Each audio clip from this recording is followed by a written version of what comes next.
Hai teman-teman, Assalamualaikum warahmatullahi wabarakatuh. Saya Siska Suryasnita. Kali ini kita akan membahas salah satu proyek infrastruktur terbesar di Indonesia, yaitu Jalan Tol Trans Sumatera. Salah satu tujuan utama pembangunan Tol Trans Sumatera adalah untuk mendukung pertumbuhan ekonomi di Sumatera dengan memperbaiki konektivitas antar wilayah. Sumatera memiliki potensi besar dalam bidang pertanian, industri, dan sumber daya alam. Tetapi, keterbatasan infrastruktur jalan yang ada telah menghambat distribusi barang dan aktivitas ekonomi. Oleh karena itu, proyek ini didorong oleh kebutuhan untuk mempercepat distribusi logistik dan mendorong investasi di wilayah tersebut. Sebuah proyek yang tidak hanya sekedar membangun infrastruktur jalan, tetapi juga melibatkan banyak sekali pihak dalam sebuah kolaborasi yang besar. Kita membahas bagaimana teori collaborative governance yang dikembangkan oleh Emerson dan Nabaji tahun 2012 bisa digunakan menganalisis kebijakan dalam hal infrastruktur. Jalan Tol Trans Sumatera adalah bagian dari proyek strategis nasional atau yang dikenal dengan PSN, yang dirancang untuk meningkatkan konektivitas di Pulau Sumatera. Tol ini menghubungkan wilayah dari ujung selatan Lampung hingga ke ujung utara Aceh dengan total panjang lebih dari 2000 km. Bukan hanya sekedar mempermudah distribusi barang dan mobilitas penduduk, tapi proyek ini juga berpotensi meningkatkan perekonomian di berbagai wilayah yang dilalui. Namun, proyek besar ini tentu tidak bisa berjalan tanpa kolaborasi dari berbagai pihak. Di sini, teori collaborative governance yang disampaikan oleh Emerson dan Nabaji dapat membantu kita memahami kompleksitas dan dinamika di balik proyek ini. Collaborative governance adalah sebuah pendekatan di mana berbagai aktor, baik itu pemerintah, swasta, dan masyarakat, bekerja sama untuk mencapai tujuan bersama. Menurut teori Emerson dan Nabaji, kolaborasi ini berlangsung dalam berbagai konteks, dimulai dari kondisi sistem yang mempengaruhi kolaborasi, dinamika kolaborasi, hingga kemampuan bersama untuk bertindak. Framework Collaborative Governance menurut Emerson dan Nabaji tahun 2012 memiliki berbagai macam dimensi, yaitu yang pertama, sistem konteks berkaitan dengan kondisi politik, ekonomi, dan sosial.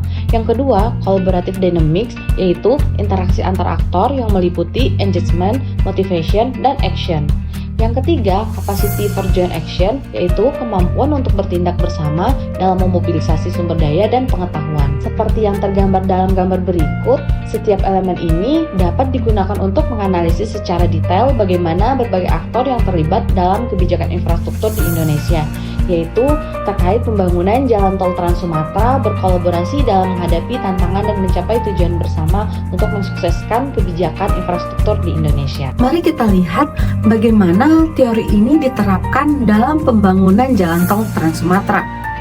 Proyek ini tidak hanya dipengaruhi oleh kebijakan pemerintahan pusat, tetapi juga oleh kondisi ekonomi dan sosial di Pulau Sumatera. Pada tingkat politik, kita melihat bahwa proyek ini didorong oleh kebijakan infrastruktur nasional melalui peraturan presiden. Dari sisi ekonomi, meski proyek ini berpotensi besar untuk mendorong pertumbuhan ekonomi, tantangan pembiayaan menjadi masalah utama. Lalu, pada aspek sosial, ada tantangan besar terkait pembebasan lahan yang memerlukan keterlibatan langsung dari masyarakat. Pembebasan lahan seringkali menjadi masalah sosial utama dalam proyek ini. Masyarakat lokal harus terlibat secara langsung dalam pengambilan keputusan, memastikan mereka mendapatkan kompensasi yang adil dan tepat waktu.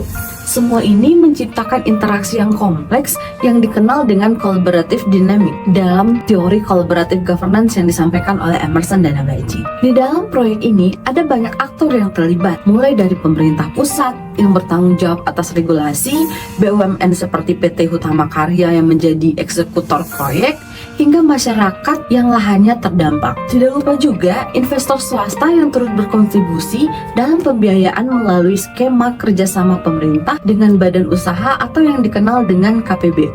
Salah satu studi kasus yang menarik dari proyek ini adalah pembangunan Tol Palembang Indralaya yang menghadapi tantangan besar terkait lahan rawa. Untuk menyelesaikan tantangan ini, pemerintah bekerja sama dengan ahli konstruksi dan menggunakan teknologi canggih yang mampu membangun jalan di atas tanah yang kurang stabil. ini menunjukkan bagaimana kapasitas teknis dan kolaborasi yang baik antara berbagai pihak menghasilkan solusi yang tepat. Meskipun jalan tol Trans Sumatera telah memberikan manfaat nyata, beberapa ruas tol yang telah beroperasi masih ada tantangan besar yang harus diatasi, seperti masalah pembebasan lahan dan pendanaan jangka panjang. Namun, keberhasilan proyek ini menunjukkan pentingnya kolaborasi antar aktor. Dengan teori kolaborasi governance, kita bisa melihat bagaimana kolaborasi menjadi kunci dalam menyelesaikan masalah-masalah besar dalam proyek ini.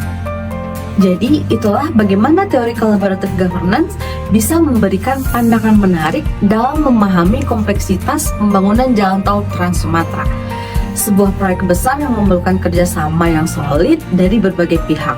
Kedepan, jalan tol Trans Sumatera diharapkan bisa terus berkembang, menyatukan lebih banyak wilayah di Sumatera, membawa pertumbuhan ekonomi yang lebih merata, serta membuka lebih banyak kesempatan bagi masyarakat setempat. Kolaborasi antara pemerintah, sektor swasta, dan masyarakat tetap menjadi kunci keberhasilan proyek ini. Terima kasih atas perhatiannya, sampai jumpa!